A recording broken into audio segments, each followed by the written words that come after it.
प्रिय छात्रों, हिंदी के इस शिक्षण सत्र में आपका हार्दिक स्वागत है। आज हम अर्थालंकार के अंतर्गत उपमा अलंकार की परिभाषा या लक्षण, उदाहरण, स्पष्टीकरण, भेद एवं पहचान से संबंधित पाठ्य सामग्री का अध्ययन करेंगे। उपमा सबसे प्राचीन और सर्वप्रिय अलंकार माना जाता है। तो आइए पहले इसका अर्थ देखें। उपमा के उप का अर्थ होता है समीप से तथा मा का अर्थ होता है तौलना या तुलना करना, देखना आदि। अतः उपमा का अर्थ होगा दो वस्तुओं को एक दूसरे के समीप रखकर तौलना, अर्थात उनमें समानता दिखाना। इस आधार पर उपमा अलंकार की परिभाषा अथवा लक्षण होगा काव्य में जहां पर उपमेय की उपमान से किसी समान धर्म के आधार पर तुलना की जाए या समानता दिखाई जाए, वहां उपमा अलंकार होता है। उदाहरण से पहले उपमा अलंकार के अंग देख लें, चूंकि आपको स्पष्टीकरण में इन्हीं को ढूंढना है। तो उपमा अलंकार के अंग, उपमा अलंकार के निम्नलिखित चार अंग होते हैं। पहला उपमेय या प्रस्तुत, दूसरा उपमान या अप्रस्तुत, तीसरा साधारण धर्म और चौथा वाचक शब्द। ये क्या है यह भी देख लें। उपमेय या प्रस्तुत, जिसकी उपमा दी जाए, अर्थात वह पदार्थ या व्यक्ति जिसकी किसी दूसरे पदार्थ या व्यक्ति से तुलना की जाती है, उसे उपमेय या प्रस्तुत कहते हैं। प्रस्तुत इसलिए कहते हैं कि यह पास होता है। दूसरा है उपमान या अप्रस्तुत, जिससे उपमा दी जाए, अर्थात वह पदार्थ या व्यक्ति जिससे उपमेय की तुलना की जाती है, उसे उपमान या अप्रस्तुत कहते हैं। क्योंकि जिससे उपमा दी जाती है वो दूर होता है, इसलिए इसको अप्रस्तुत भी कहते हैं। तीसरा साधारण धर्म। धर्म का अर्थ है प्रकृति या गुण। उपमेय और उपमान में विद्यमान वह गुण जिसके आधार पर उनकी तुलना की जाती है या समानता दिखाई जाती है, उसे साधारण धर्म या समान धर्म कहते हैं। दोनों में इसी के कारण समानता होती है। और चौथा अंग है वाचक शब्द।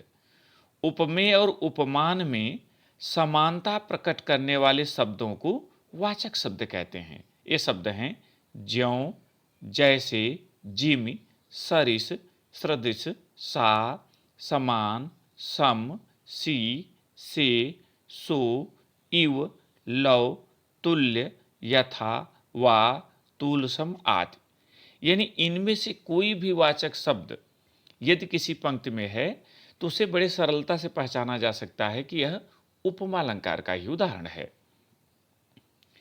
इस आधार पर अब आइए उदाहरण और स्पष्टीकरण देखें।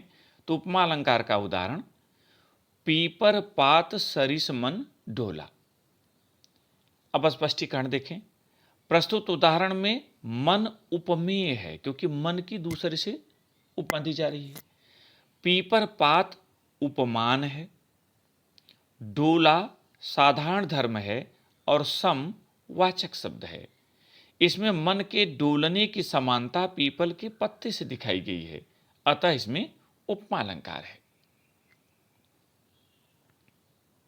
उपमा अलंकार के भेद। उपमा अलंकार के निम्नलिखित चार भेद माने गए हैं। पहला पूर्णोपमा अलंकार, दूसरा लुप्तोपमा अलंकार, तीसरा रसनोपमा अलंकार और चौथा मालोपमा अलंकार। तो आइए जानें कि ये क्या है।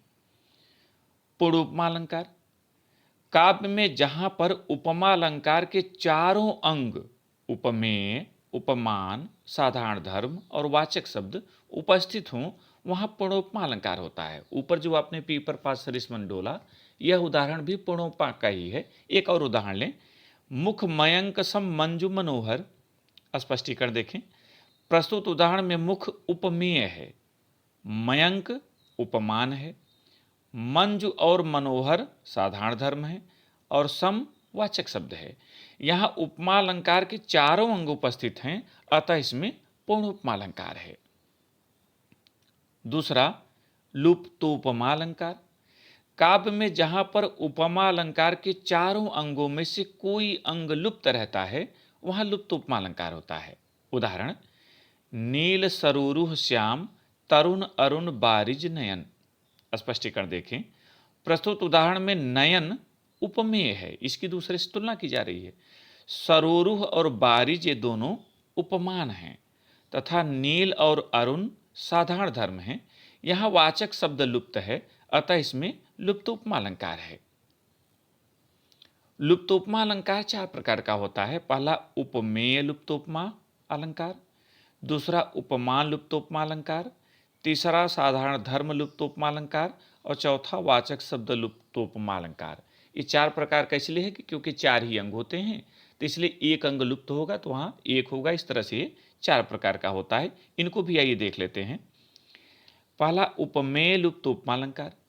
उपमा अलंकार में जहां पर उपमेय लुप्त रहता है वहां उपमेय लुप्त उपमा अलंकार होता है। उदाहरण, कनक बेलिसर सी सुबरन बारी किसलय कलित हरित तन सारी।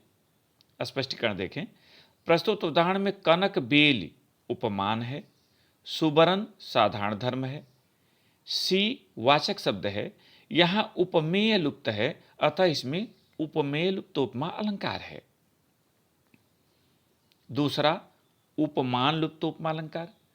उपमा अलंकार में जहां पर उपमान लुप्त रहता है वहां उपमान लुप्त उपमा अलंकार होता है। उदाहरण, हरिमुख सम सुंदर सुखकारी मुदित होत मन इनहि निहारी।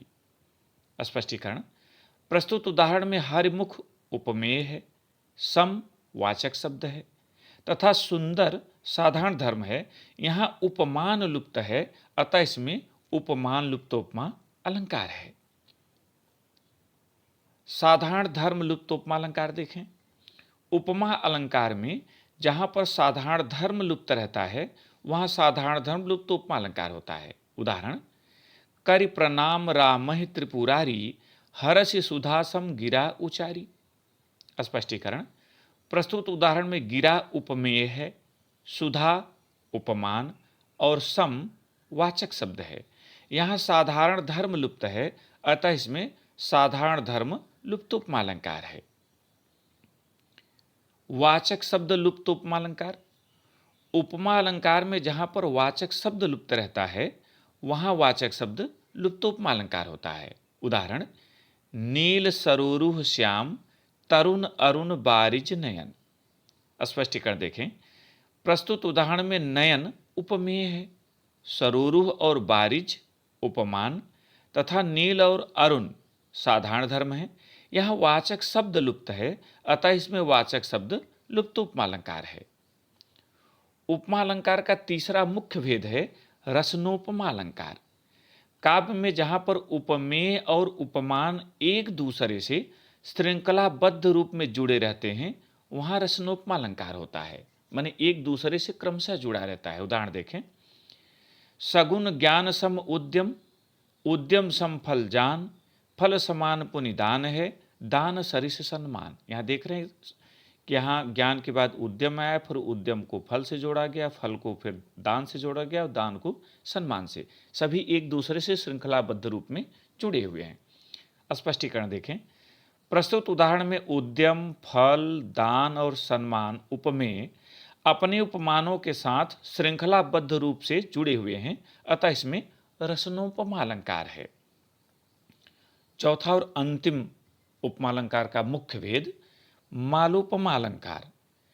काव्य में जहां पर उपमेय का उत्कर्ष दिखाने के लिए एक ही उपमेय के लिए अनेक उपमानों को माला की भांति गूंथ दिया जाता है वहां मालोपमा अलंकार होता है। उदाहरण, इंद्रजिम जंभ पर, वाडव सुवंभ पर, रावण सदंभ पर रघुकुल राज हैं, तेजतम अंश पर, कान्ह जिमि कंस पर, त्युमलिच्छ वंश पर शेर शिवराज हैं। भूषण जी का ये छंद है। यहाँ केवल तेज और शिवराज है, दो पंक्तियां ही आप ले लें, तीसरी से आपका स्पष्टीकरण पूर्ण हो जाता है। देखें स्पष्टीकरण। प्रस्तुत उदाहरण में उपमेय शिवाजी का उत्कर्ष दिखाने के लिए अनेक उपमानों को एक ही गुण के आधार पर माला की तरह गूंथ दिया गया है, यथा कंस पर श्री कृष्ण की और अंधकार पर प्रकाश की श्रेष्ठता दिखाना आदि। अतः यहां मालोपमा अलंकार है। अब तक आप उपमा अलंकार से परिचित हो चुके हैं। कुछ उदाहरण आप देख लें। उपमा अलंकार के कुछ अन्य उदाहरण। कोटि कुलिस सम वचन तुम्हारा, पहचानना बहुत सरल है। यहाँ वाचक शब्द सम है, इसी से आप पहचान गए उपमा है। सांवरे गोरे घन छटा से फिरे मिथिलेश की बागथली में, यहाँ से वाचक शब्द है। सुंदर नंद किशोर सो जग में मिले न और, यहाँ सुवाचक शब्द है। कुंद इंदु सम देह उमा रमन करुणा आयन, यहाँ समवाचक शब्द है। और नील गगन सा शांत हृदय था हो रहा, यहाँ सावाचक शब्द है। इस आधार पर आप पहचानेंगे कि उपमा अलंकार के उदाहरण हैं। ध्यान रखिए, जहाँ वाचक शब्द लुप्त रहेगा वहाँ आपको ध्यान देना होगा ताकि भ्रम ना हो। इस भाग में इतना ही। अगले भाग में रूपक अलंकार के साथ फिर उपस्थित होंगे। बहुत बहुत धन्यवाद।